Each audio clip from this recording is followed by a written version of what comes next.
É isso aí, querido ouvinte. Voltamos então aqui com o programa Jornada Feliz. E agora nós passamos para a Hora da Notícia, onde o assunto que nós vamos falar hoje aqui é sério, né? O tema, em 2021, segundo a ONU, Organização das Nações Unidas, haverá uma crise humanitária no planeta que será a maior desde a Segunda Guerra Mundial. E hoje aqui no programa nós queremos falar sobre problemas e soluções para esse cenário, né? E por isso trazemos aqui no nosso programa hoje o professor e palestrante Wesley Ferreira de Paula, que ele também é consultor e diretor, né, da GEIN Consultoria, que auxilia aí muitas empresas, né, no suporte com relação ao planejamento do seu negócio. Bom, pessoal, e vamos conversar então com ele. O professor já esteve aqui conosco em outros momentos. Professor Wesley, seja sempre muito bem-vindo aqui no programa Jornada Feliz. Para nós é sempre uma alegria recebê-lo aqui. Muito boa tarde, a alegria é toda minha, não só a alegria, mas a honra e a satisfação de poder estar falando com você e com todos os nossos ouvintes. Ok, bom, pessoal, daqui a pouco ele já vai entrar mais nesse assunto, vai responder algumas perguntas para nós. Mas antes eu queria falar um pouco a respeito dessa crise humanitária que há previsões aí do cenário de 2021, né?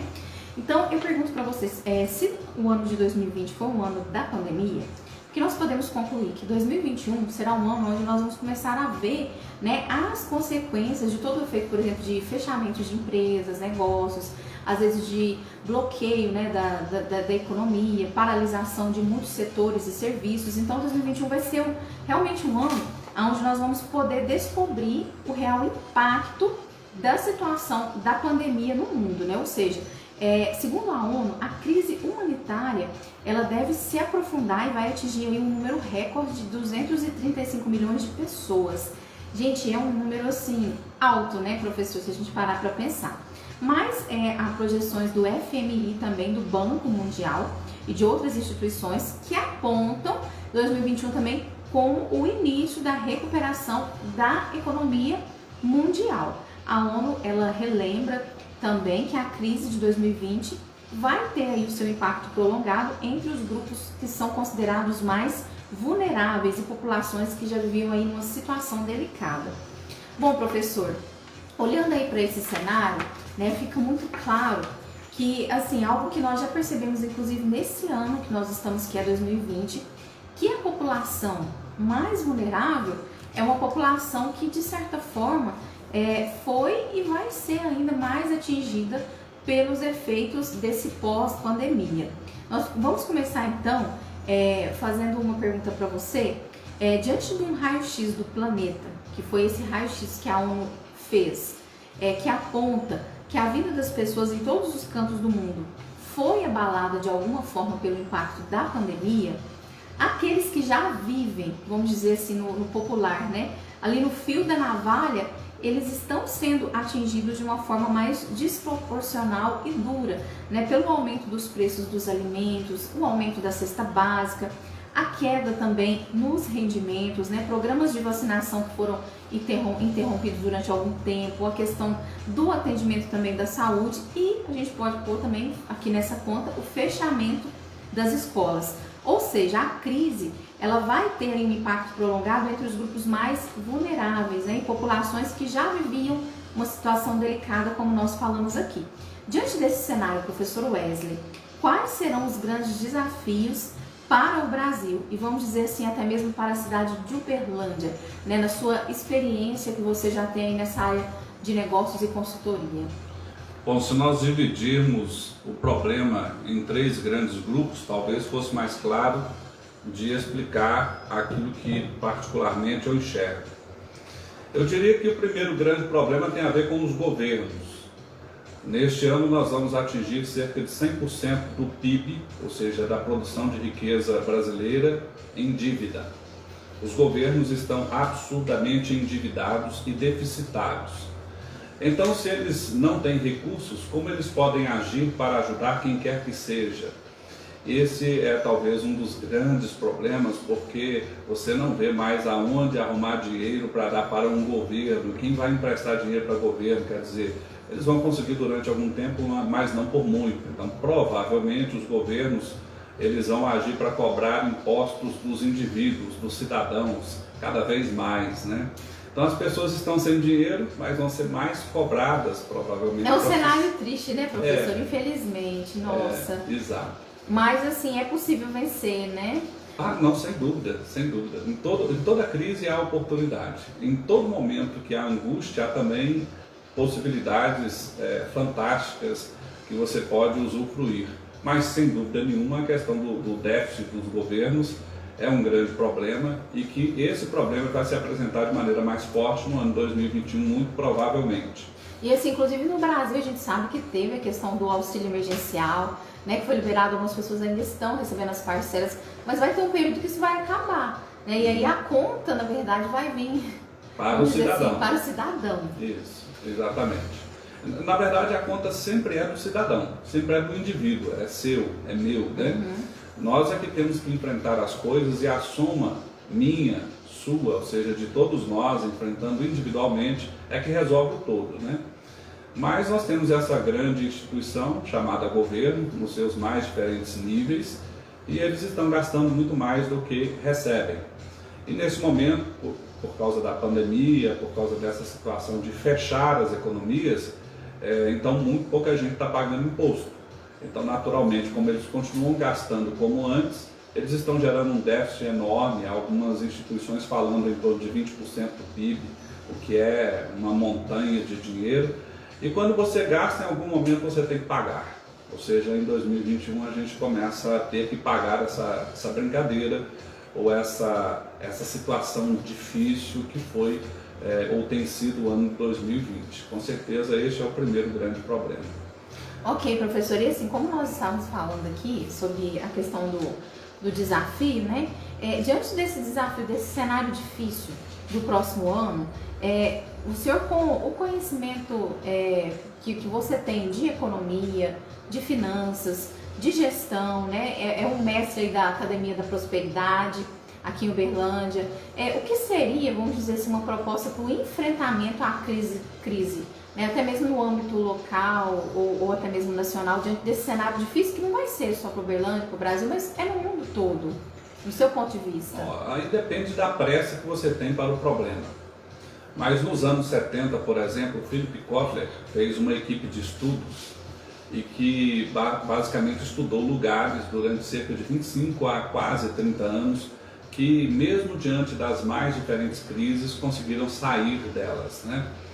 E o que ele identificou foi uma coisa aparentemente até bobinha ou fácil, ou talvez não, mas é bem simples de explicar. O que é que faz um lugar sair das crises e a sociedade ficar melhor? Em primeiro lugar, se a vida ficar mais simples, ou seja, mais fácil. Se o que nós estamos vivendo hoje é muito difícil, de você conseguir uma coisa, de você conseguir um documento, de você conseguir abrir uma empresa, de você conseguir fazer um negócio e tal, a sua vida dificulta e a crise piora mais ainda.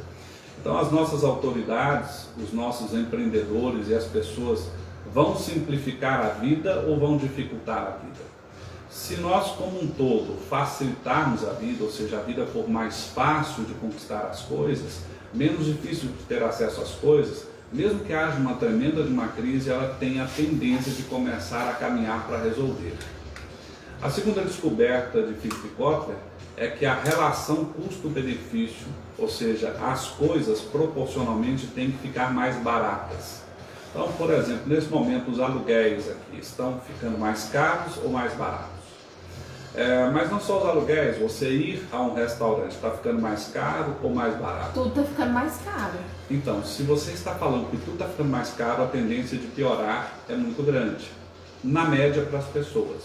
Porque a relação custo-benefício, ela tem que ser melhor para as pessoas. Quanto mais fácil for ficando, mais você começa a sair da crise e todas as pessoas começam a querer ir para aquele lugar em que a relação custo-benefício é mais branda, é mais favorável, porque aquilo ali ajuda as coisas a resolver. E existe uma terceira coisa que eu vejo de longuíssimo prazo, a meu ver, né?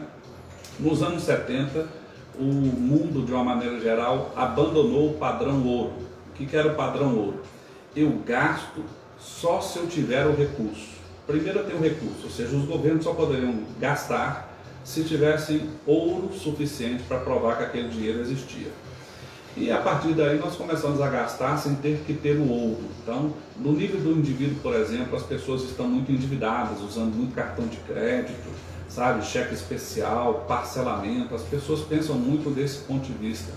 Na verdade, existe um princípio milenar de mais ou menos 4.000 anos, chamado princípio de Arcade, que diz o seguinte: antes de gastar, ganhe o dinheiro.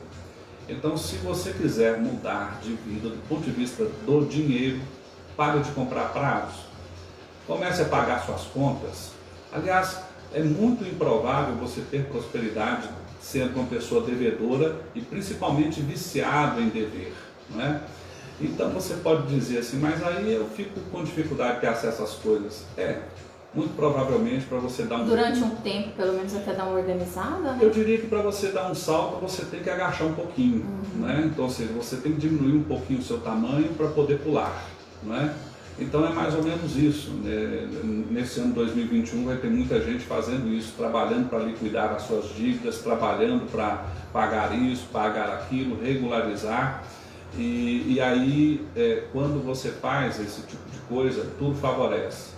Eu vejo, por exemplo, muita gente passando por tremenda dificuldade hoje, não porque a crise acabou com o negócio deles ou acabou com a vida deles, não, mas é porque eles já vinham com o hábito de anos e anos e anos de estar gastando mais do que ganham.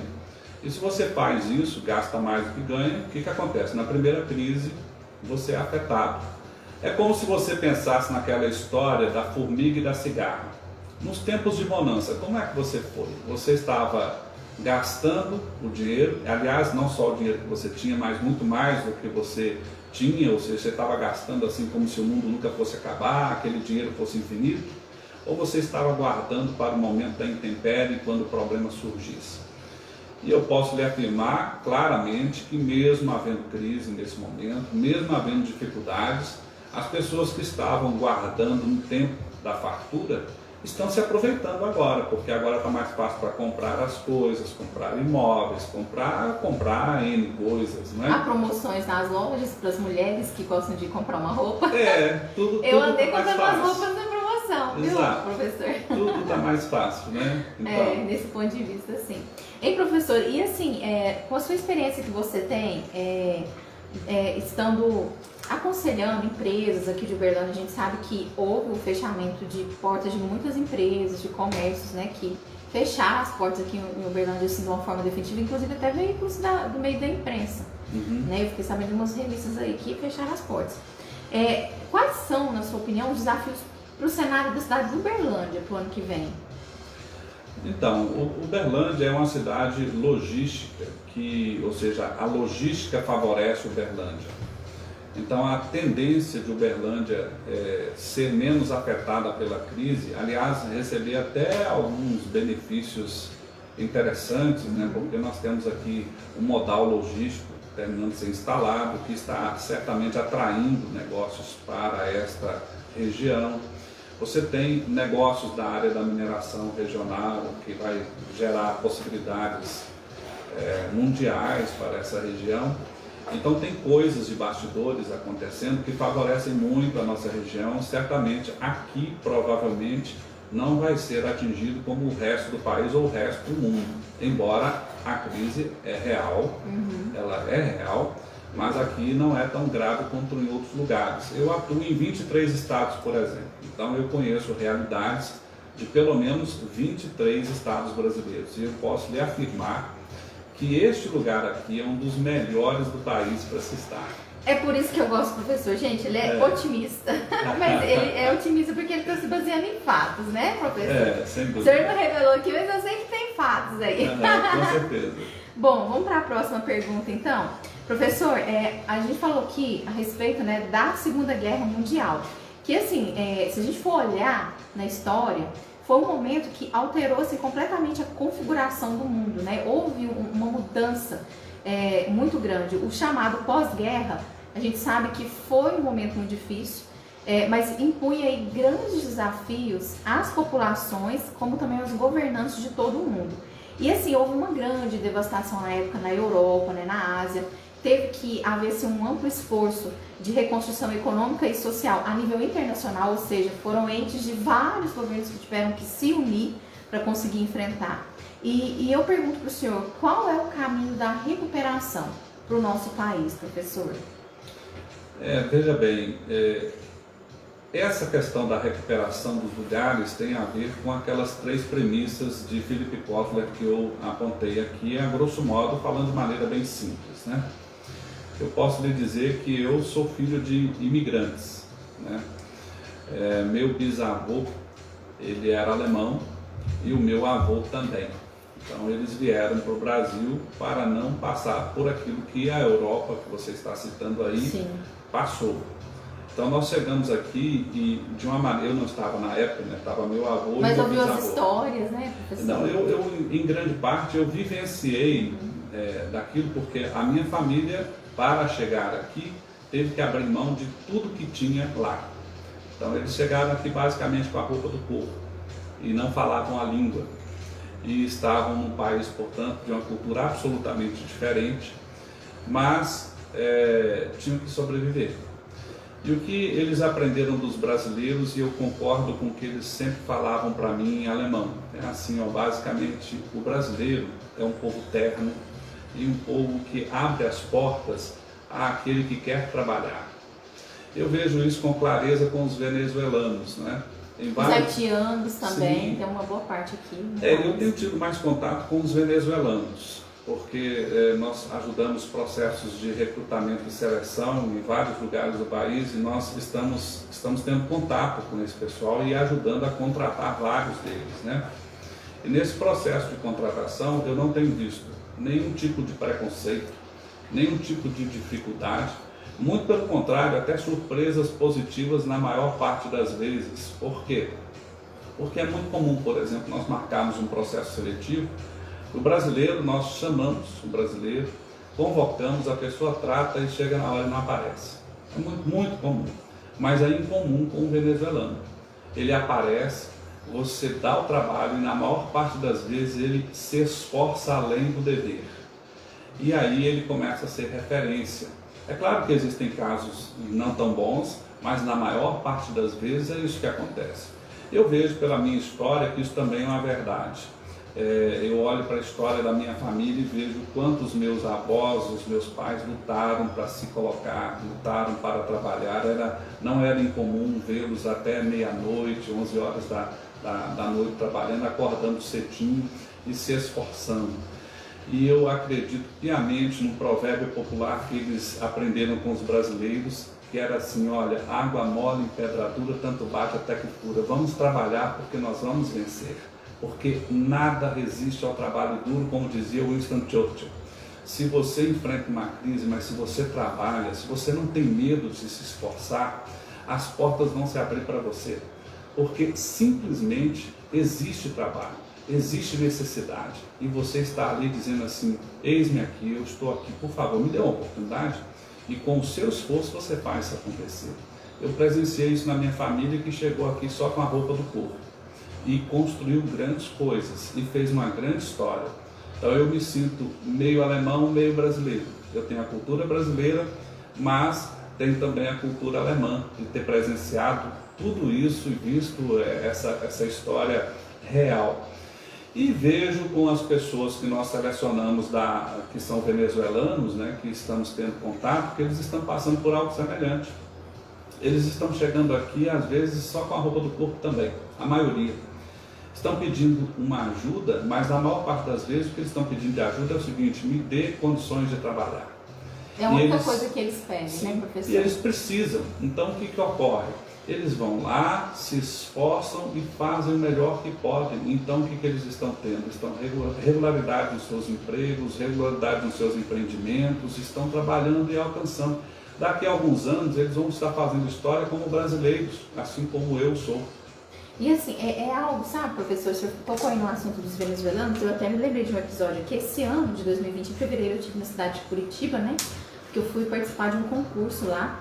E aí eu peguei o Uber e o Uber estava conversando comigo, falando que assim, a Curitiba tem recebido também muitos venezuelanos. E aí ele estava me contando a história de uma passageira que tinha transportado. E assim, me chamou a atenção porque era uma venezuelana, professora lá na Venezuela. E ele me contando que ela veio, né, se mudou para o Brasil, veio com a filhinha dela, porque lá ela estava dando aula e o salário, né, que ela ganhava dava para, no final do mês, o salário do mês, comprar um frango. Então, assim, é uma coisa que assusta a gente, né? Você fala, como assim, né? A pessoa vai trabalhar e aí, de repente, o salário só vai dar para comprar aqui. Então, é uma inflação muito alta, né, professor? Então, assim, a gente sabe que não é fácil, né? Eu tive, há um tempo atrás, um contato com um grupo de haitianos aqui em Uberlândia também, que eles estavam morando numa favela. A gente foi fazer um trabalho social e, de repente, a gente se deparou com um grupo de haitianos que eram umas 15 pessoas. Só uma compreendia o nosso idioma e repassava para os outros, né? Então, assim, acho que o brasileiro, ele tem realmente esse hábito de receber as pessoas bem, essa empatia de se colocar no lugar do outro. Acho que o Brasil é um país que ele é muito coração, né? Se a gente for falar, né, professor, ele é muito coração. Professor, e assim, muito interessante também essa sua história com a sua família, né, como você falou aí, que teve que ter garra, né, para sair de um outro país, vir para cá, né, sem saber como seria recebido, e trabalhou e venceu, né, professor? Eu presenciei coisas até um pouco, talvez mais radicais, né? Assim, eu presenciei não totalmente, mas minha mãe me conta, em especial, o meu avô me contava, que eles chegaram aqui não querendo participar daquilo que os seus irmãos alemães estavam fazendo na Europa. E ao chegar aqui, os alemães da Alemanha queriam persegui-los porque eles não estavam lá para ajudar aqui. Mas, pouco depois, nós começamos aí com a Segunda Guerra Mundial e o Brasil entrou na Segunda Guerra contra a Alemanha. E então, eles ficaram reclusos num campo de concentração aqui no Brasil. Houveram campos de concentração para brasileiros alemães, ou seja, de origem alemã, e japoneses. É claro que os campos de concentração aqui, eles eram fichinha em relação aos que haviam na Europa. Basicamente, eles estavam num cercado grande, como se fosse uma grande fazenda, não podiam sair dali, não podiam ouvir rádio, não podiam ver jornal e tal, mas durante os anos da guerra, eles tiveram que estar ali, trabalhando, plantando, etc. E logo depois do final da Segunda Guerra Mundial, a comunidade em que os meus parentes estavam, eu não havia nascido ainda, foi proibido de falar a língua alemã. Tiveram que aprender o português, forçosamente. Eles passaram por tudo isso e depois de um determinado tempo, os meus pais se casaram. Meu pai é brasileiro nato, daquela região do Espírito Santo, e meus avós pediram para que eles saíssem do Espírito Santo, que havia tantos alemães, já que meu pai é um moreno quase negro, e a minha mãe bem branca, mas não loura, falou assim, bom, vai lá para Minas Gerais, lá eles não vão conhecer, tem poucos alemães lá, e eu não tenho o sobrenome da minha família, porque havia um preconceito enorme. Então essas coisas aconteceram todas, mas ainda assim eu percebia todos os dias, acorde cedo, durma tarde, se esforce o máximo que você puder. E construímos as coisas e vivemos, tivemos o alimento na nossa casa. É verdade que no começo não havia grande fartura, mas estava ali, né? Porque o homem é digno do seu esforço, né? E se tem uma coisa que eu posso dizer para qualquer um, é exatamente isso. Se as suas mãos estão capazes, se o seu corpo é capaz, vá lá e plante.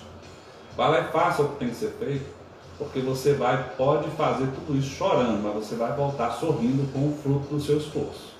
Ok, professor. Vamos então para a próxima pergunta, né? Lembrando a você, querido ouvinte, que o tema hoje nós estamos falando sobre previsões para o ano de 2021, né? E crise financeira e humanitária, possíveis soluções aí e problemas. Professor, os dados apontam que o número de pessoas, né, afetadas por crises humanitárias é 40% superior aos dados de 2020, segundo previsões da ONU. O total, né, é quase 3 vezes maior que o ano de 2015. No total, 56 países, segundo essa previsão, precisarão de ajuda internacional, inclusive o Brasil, para lidar com os venezuelanos, por exemplo, no norte do país, né, que é uma situação que o senhor já falou. E se todos aqueles que precisarem de ajuda humanitária no próximo ano vivessem em um país, olha só esse dado, né, a gente juntar todas as pessoas que estão aí dentro dessa classe vulnerável, que vão precisar de ajuda, seria um país que teria a 5ª maior nação do mundo, em questão de números, né, com uma população de 253 milhões de habitantes, segundo a ONU, se for juntar todo esse pessoal num lugar só. Então, assim, é uma mensuração, né, do cenário que a gente está fazendo aqui, mas a gente pode deduzir que é um cenário de recursos reduzidos, como você falou, né, no início do programa, e mais pessoas precisando de ajuda.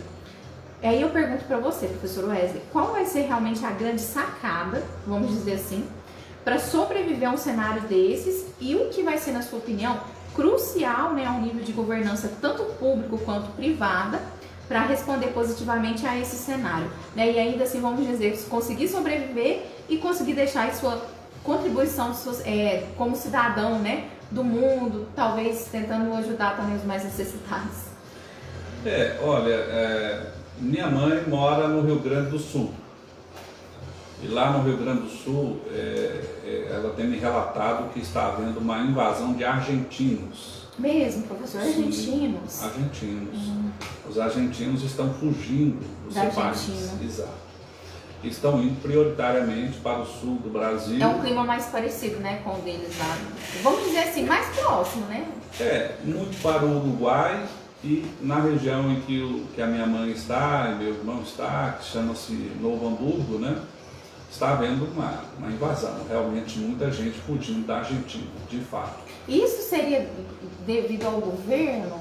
Sim, será? As restrições, o fechamento muito abrupto? Exato. Então a Argentina basicamente está proibido de trabalhar e agora, de acordo com a legislação nova proposta lá... Estão proibidos de trabalhar, professor? Estão trancados, literalmente proibidos de trabalhar e sem assistência governamental. Meu Deus! Então eles estão fugindo e a partir do ano que vem está decretada o fim, se não me falha a memória, o fim de boa parte da propriedade privada. Então eles estão fugindo do país. É uma crise política, Exato. Econômica. Exato. Isso é muito sério, professor.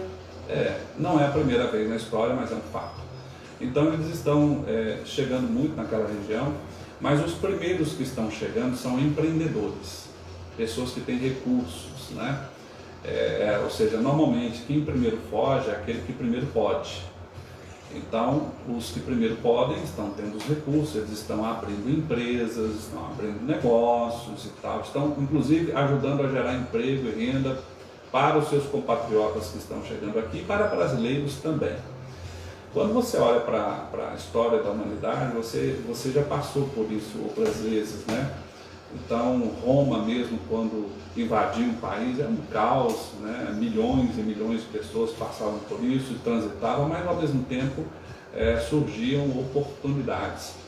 O problema todo é quando ocorre, talvez, a segunda ou terceira onda, que é quando você começa a receber aquelas pessoas que não têm meios. São aquelas pessoas que estão assim, sem ter onde morar, sem ter os meios para providenciar onde morar. E que vem com a roupa do corpo e somente. Semelhante à minha família.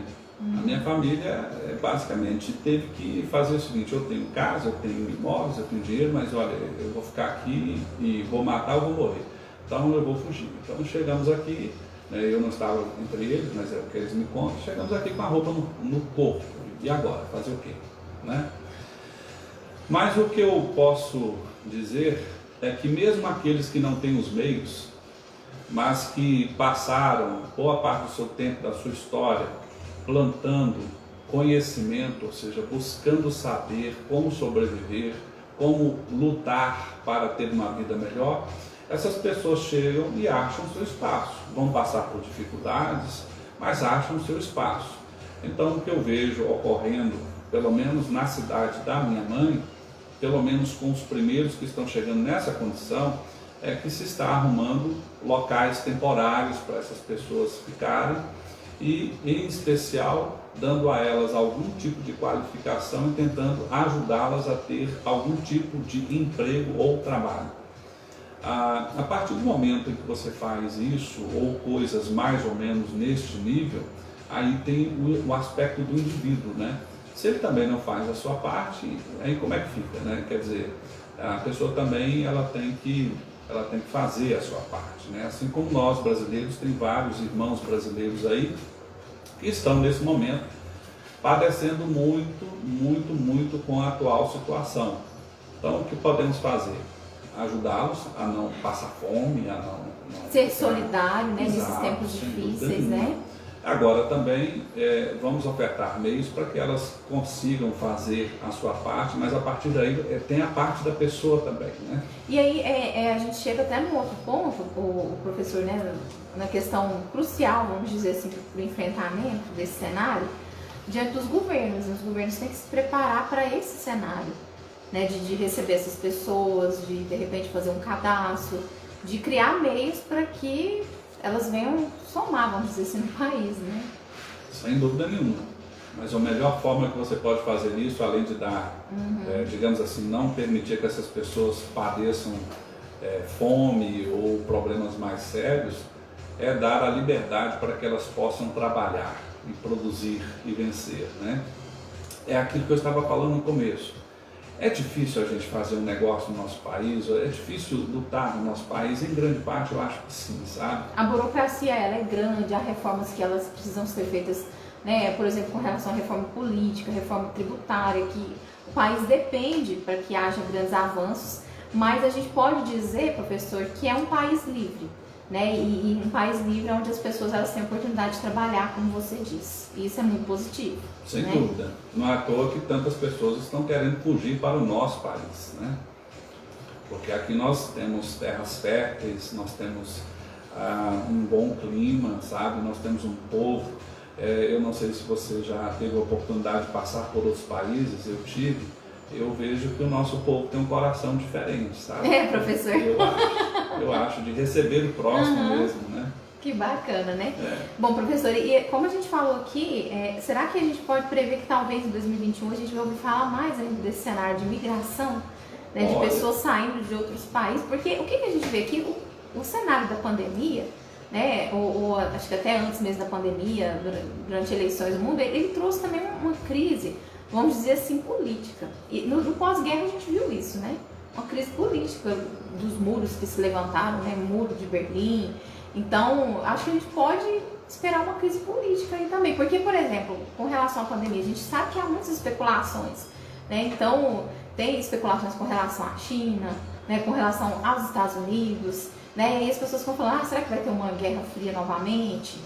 Acho que haverá. Acho que já está acontecendo, inclusive, né?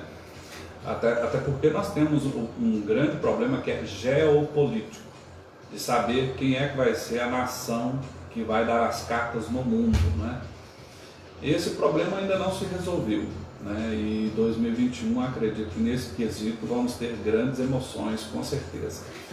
Agora, se você olhar para a história, eu sei que o ano foi extremamente complexo, com certeza. Diferente de todos que já tivemos, né? Todos. Eu de vez em quando me deparo com alguém dizendo assim, nossa, esse é o ano mais difícil da história. Eu falei assim, você já leu sobre 536 depois de Cristo? O pior ano, segundo a Universidade de Harvard da história, é este, 536 depois de Cristo. O que aconteceu nesse ano, professor? Até eu quero saber, eu não tenho esse conhecimento. O que ocorreu é que um vulcão na Islândia, enfim, entrou em atividade, a maior atividade já registrada na história, e por causa disso, pelo menos dois outros grandes vulcões também entraram em erupção, provavelmente um na Nicarágua e outro na Europa. E esses vulcões ficaram em atividade durante muito tempo. Então o que ocorreu? Eles lançaram na atmosfera muito pó.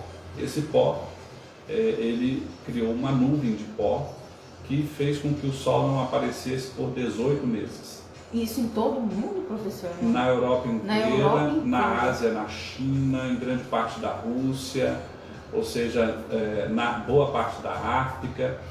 E aí o que ocorreu é o seguinte, o verão dos próximos 6 anos, a temperatura máxima foi 2 graus. E claro, né, não havia comida porque tudo morreu. Né? Ou seja, basicamente uma grande fome, e junto com isso você teve suspenso e as pessoas respirando.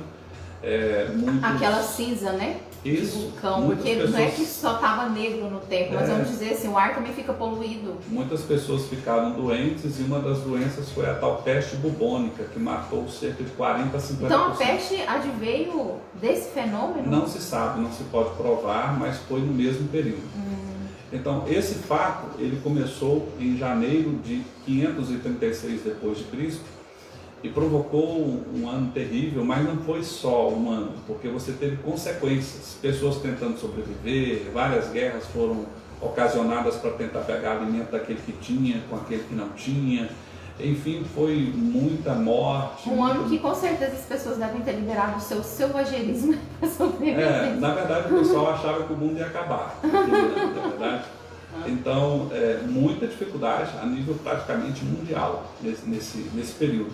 E as consequências dramáticas foram por pelo menos 6 anos. E se você prestar atenção, a probabilidade da gente viver algo mais ou menos assim porque você vê, por exemplo, o que se plantou ou o que tivemos no ano 2020 vai ter consequência agora só até 2020, porque teoricamente, se você olhar os decretos, acaba-se em 31 de dezembro. Conversa, a meu ver, vai por alguns anos como consequência. Vou te dar um exemplo assim, de consequência ruim, mas entenda, tudo aquilo que tem de difícil tem de oportunidade, né? Vou até repetir aqui, gente, a frase do professor, tudo que tem de difícil tem oportunidade, viu, Carol? Por exemplo, uma das coisas bem básicas, né? Em março, basicamente o que nós fizemos com grande parte dos nossos clientes é assim, olha, toda vez que há uma crise em escala, falta insumo, porque você para de produzir aqui ou ali e a escala logística dá problema. Então, se falta insumo, aonde é que está o centro da riqueza no momento desse? Quem tem estoque.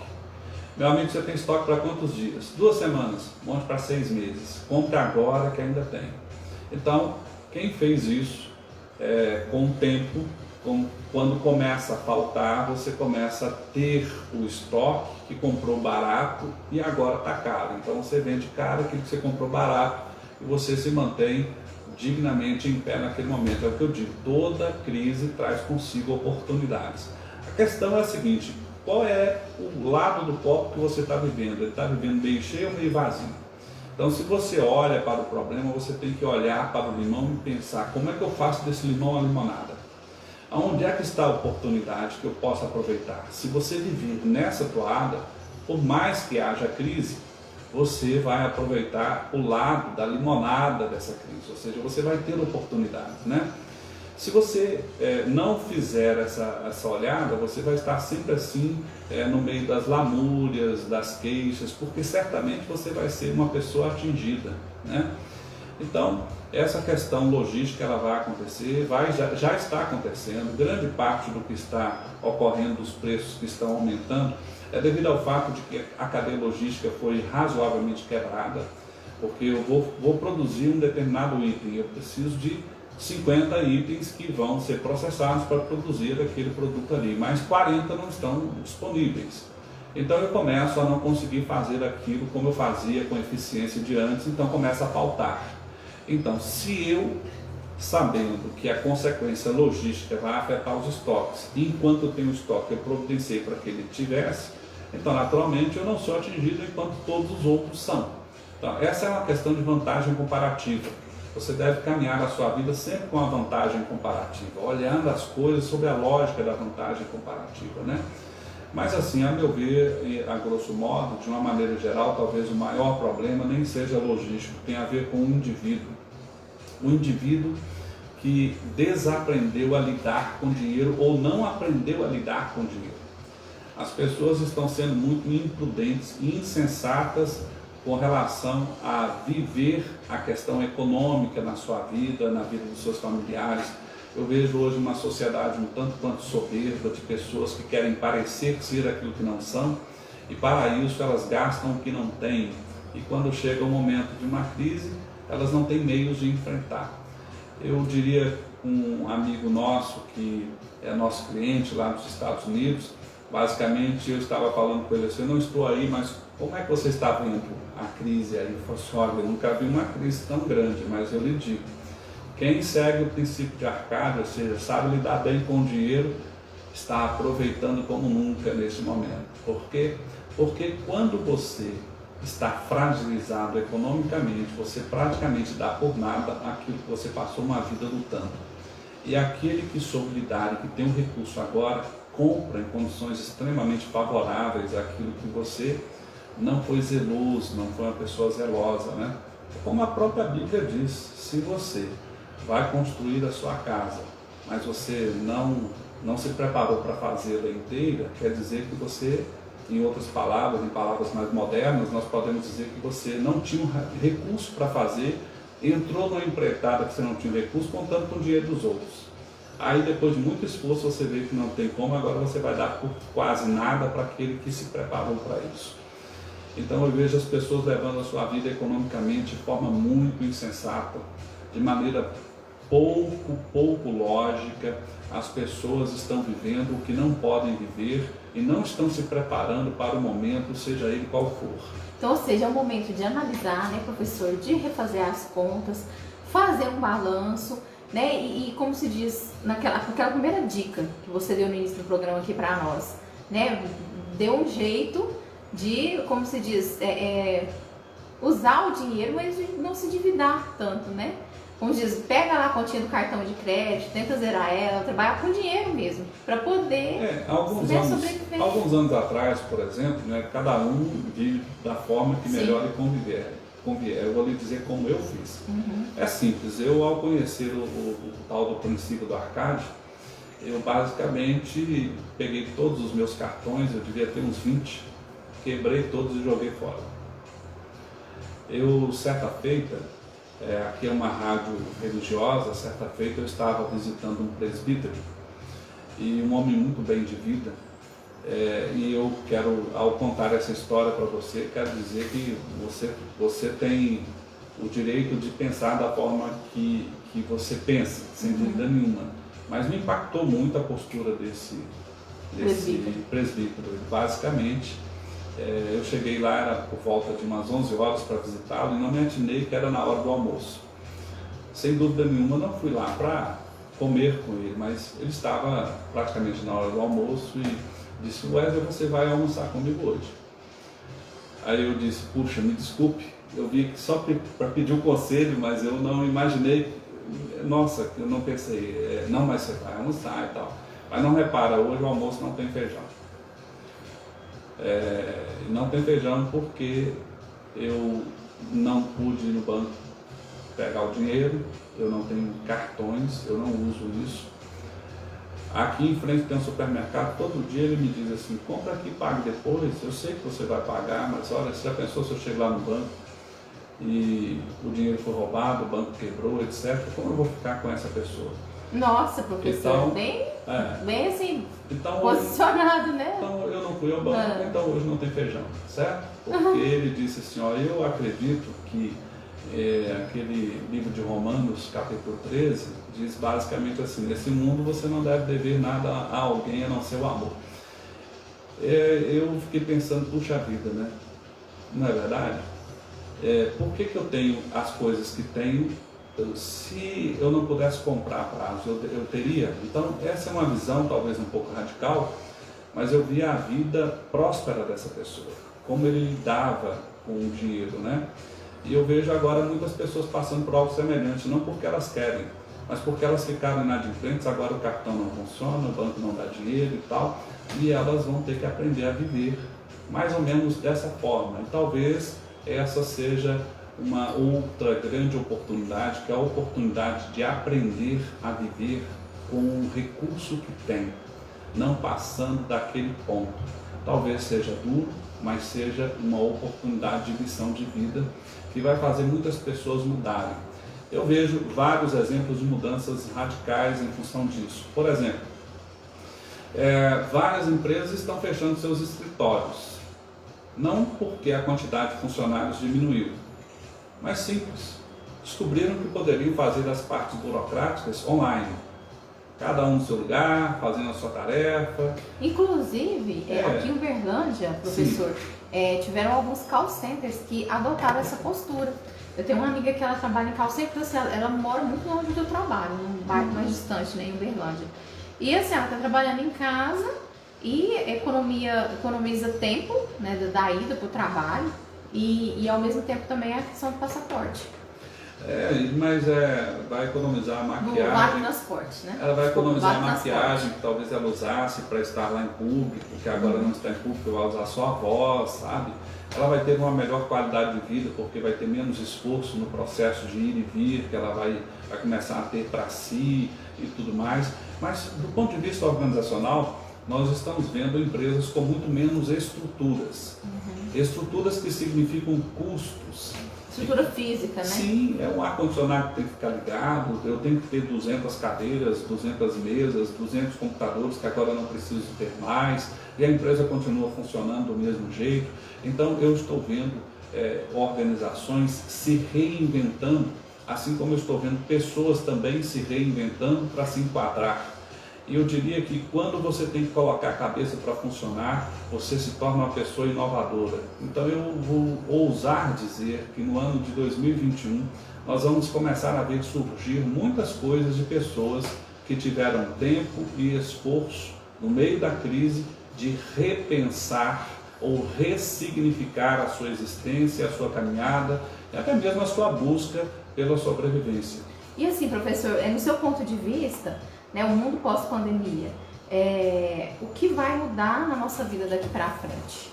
Olha, todas as outras crises anteriores provocaram algumas coisas difíceis, porque é a invenção do novo, e algumas coisas muito boas.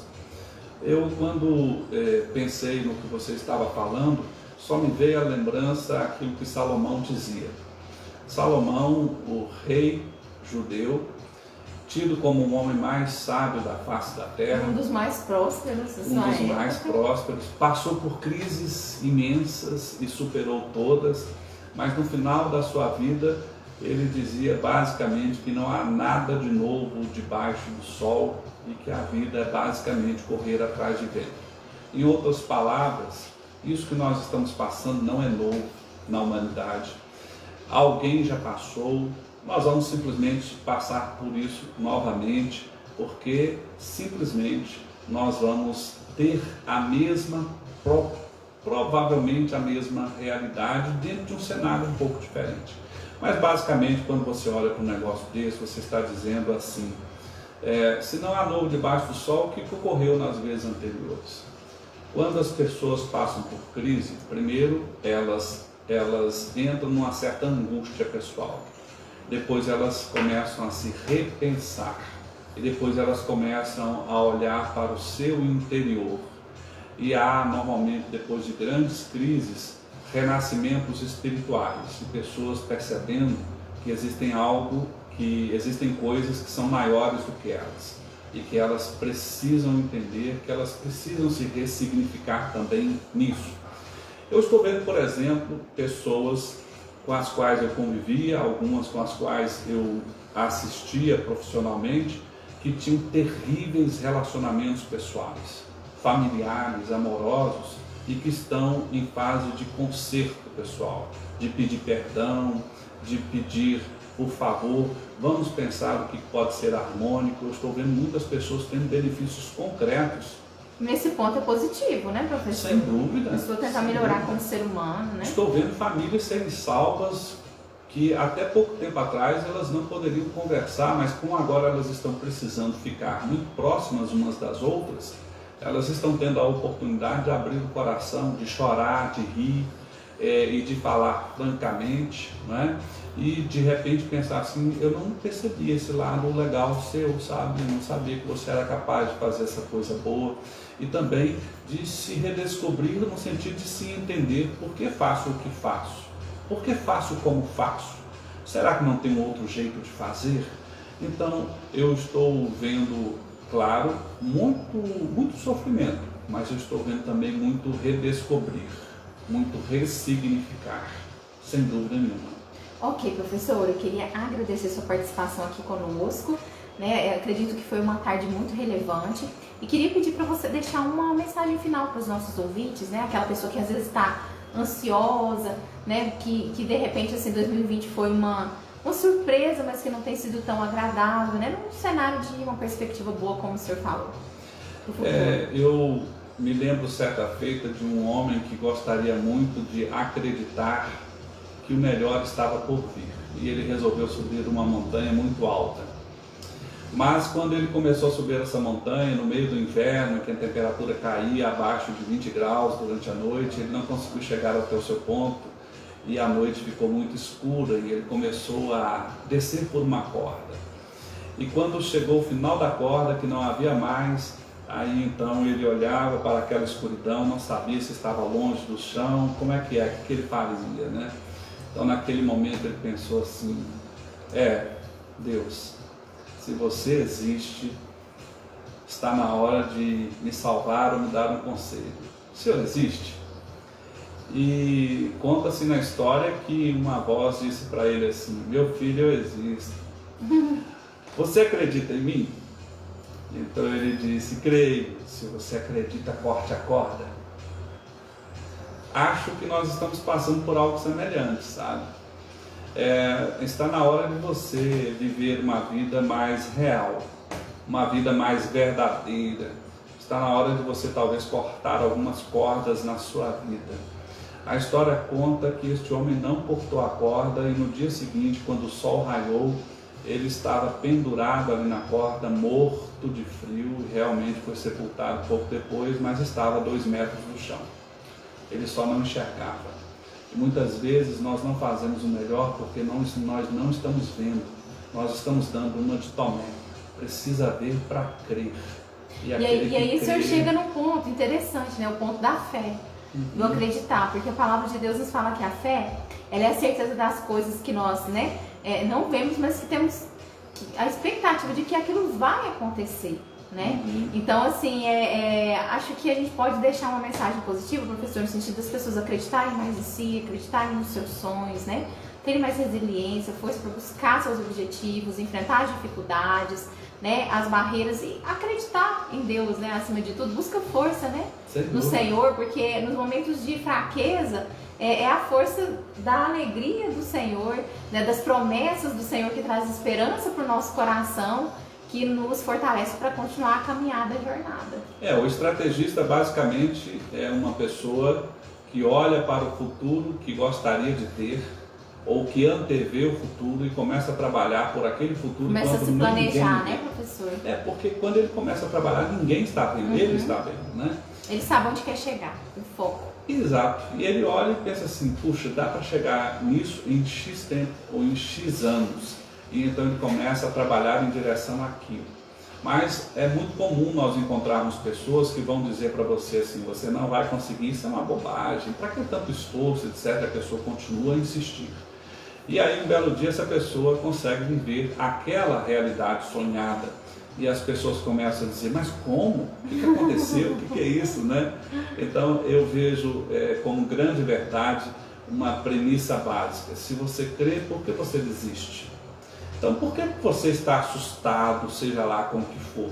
É assim, eu sei, olha, a dor talvez esteja te alcançando, mas por que você está desistindo? Ou você não crê?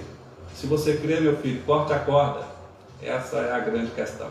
Professor, muito obrigada pela sua participação. Se o senhor quiser deixar aí alguns contatos de YouTube, Instagram, para o pessoal que quiser tirar mais dúvidas, né? Conhecer o seu trabalho. Perfeito. Se você quiser conhecer o nosso material, existem mais de 100 palestras minhas publicadas no canal do YouTube Academia da Prosperidade. Entre lá no YouTube Academia da Prosperidade, você vai ver um material farto lá. Aproveite e se inscreva, né? Curta e compartilhe. Se quiser conhecer um pouco da nossa empresa, geinconsultoria.com, você vai achar o nosso portal. Se quiser conhecer também os nossos testes comportamentais, que a gente usa o nosso material de desenvolvimento humano, de recrutamento e seleção, você pode entrar no DEHU, que é dehu.com.br, você vai ver que existe um material muito robusto lá. E se você quiser também entrar nas plataformas de treinamento que a gente usa para desenvolvimento humano, está academiadaprosperidade.com, é um site, você vai ver todo o material lá de treinamento. Nós temos também no nosso Instagram o GEIN Consultoria, né, e você vai ver lá um amplo material desses 30 anos de história com empresas, pessoas e desenvolvimento humano, estratégia, gestão e tal. Eu queria agradecer a todos vocês, espero que tenha sido agradável e positivo a nossa conversa. Dizer que para mim foi muito feliz e confortável, é sempre uma gratificação estar aqui com a Liliane e com todos vocês, tá certo? Servir é uma honra, faz parte da nossa missão e se necessitarem, se for possível, se for necessário, conte sempre conosco. Ok, professor, nós que agradecemos a sua participação. Ok, pessoal, então, né, vocês podem estar acessando o material, conhecendo aí as redes sociais do professor. Eu já ouvi algumas palestras dele pelo YouTube Academia da Prosperidade, vou falar para vocês, olha, vale a pena conferir o conteúdo.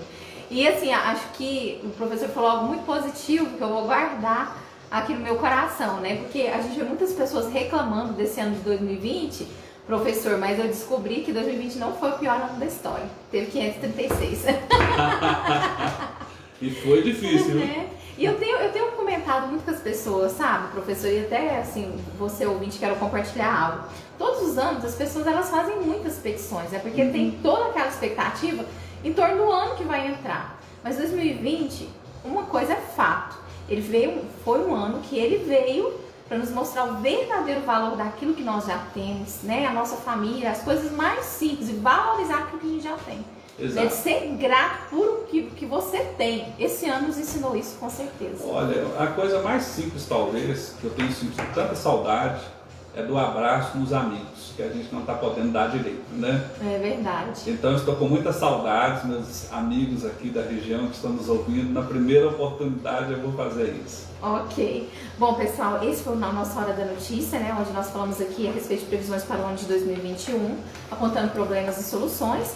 E eu convido você a continuar com a gente, porque daqui a pouco tem momento da palavra, né? Vai ter também um momento de oração. Você pode estar entrando em contato no nosso telefone 3216-3202 para deixar o seu pedido de oração. E no momento da palavra nós vamos trazer aqui uma palavra sobre um final feliz. Eu pergunto, você quer ter um final feliz? Será que a palavra de Deus ensina que há um caminho para ter um final feliz em todas as áreas da sua vida? Daqui a pouco eu te conto. Ok, pessoal? Vou deixar o pessoal da rádio com breve louvor e você da internet, daqui a pouco a gente volta.